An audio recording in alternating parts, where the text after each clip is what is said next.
नमस्कार दोस्तों, स्वागत है आपका हमारे चैनल में, जहां हम आपके लिए धर्म, संस्कृति और पौराणिक कथाओं से जुड़ी रोचक कहानियां लेकर आते हैं। आज हम बात करेंगे दो बहुत ही खास सवालों की। पहला, भगवान विष्णु और माँ लक्ष्मी के कोई संतान क्यों नहीं है, और दूसरा, लक्ष्मी जी ने गणेश जी को गोद क्यों लिया। तो चलिए जानते हैं इस गूढ़ रहस्य का पौराणिक उत्तर।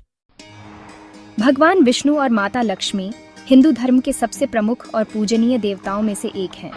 विष्णु भगवान को सृष्टि के पालनहार के रूप में पूजा जाता है और माता लक्ष्मी को धन, ऐश्वर्य और समृद्धि की देवी माना गया है।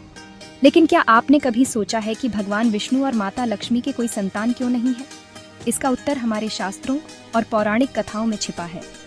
शास्त्रों के अनुसार भगवान विष्णु और माँ लक्ष्मी के कोई संतान न होने का कारण उनका दिव्य कर्तव्य है। विष्णु भगवान का मुख्य कार्य है सृष्टि की रक्षा और धर्म की स्थापना करना। वह हर युग में अवतार लेकर संसार को अधर्म और अज्ञानता से बचाते हैं। उनके इस कर्तव्य के चलते उन्हें एक निरंतर और अटूट ध्यान देना होता है। संसार की भलाई के लिए उन्हें हमेशा सतर्क रहना पड़ता है। ऐसे में यदि उनके अपने परिवार या संतान होती तो उनका ध्यान अपने परिवार पर केंद्रित हो सकता था, जो उनके दिव्य कार्यों में बाधा डाल सकता था। अब बात करें लक्ष्मी जी की। माता लक्ष्मी का कर्तव्य है भक्तों को धन, समृद्धि और सुख शांति प्रदान करना। वह पूरी सृष्टि की माता के समान है। यही कारण है कि उन्हें लोक माता कहा जाता है। उनकी संतान के रूप में वह हर जीव को मानती हैं। उनका ध्यान केवल एक संतान तक सीमित नहीं हो सकता था। इसीलिए उन्होंने अपनी ममता और स्नेह को समस्त जीवों में बांट दिया। अब बात करते हैं दूसरे सवाल की, माँ लक्ष्मी ने गणेश जी को गोद क्यों लिया। ये कथा भी पौराणिक ग्रंथों में वर्णित है।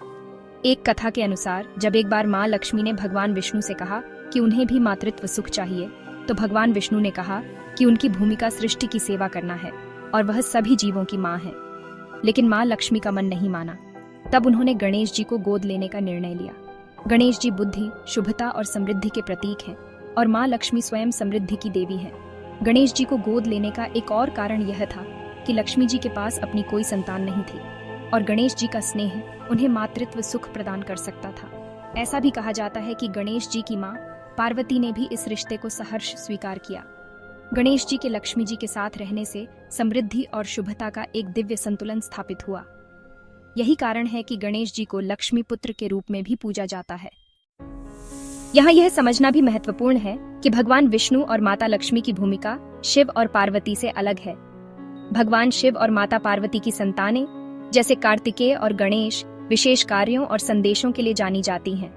वहीं भगवान विष्णु और माता लक्ष्मी जी का उद्देश्य पूरी सृष्टि की सेवा और संरक्षण है।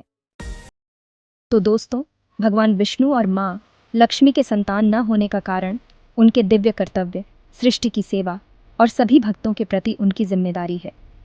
वह संपूर्ण सृष्टि के माता पिता हैं और उनकी भक्ति से हमें वही सुख और शांति मिलती है जो एक संतान को माता पिता से मिलती है। आशा करते हैं कि आपको ये जानकारी रोचक लगी होगी।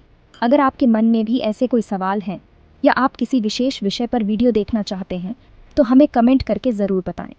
वीडियो को लाइक और शेयर करना न भूलें और हमारे चैनल को सब्सक्राइब करें। धन्यवाद और जय श्री हरिनारायण, जय श्री राम।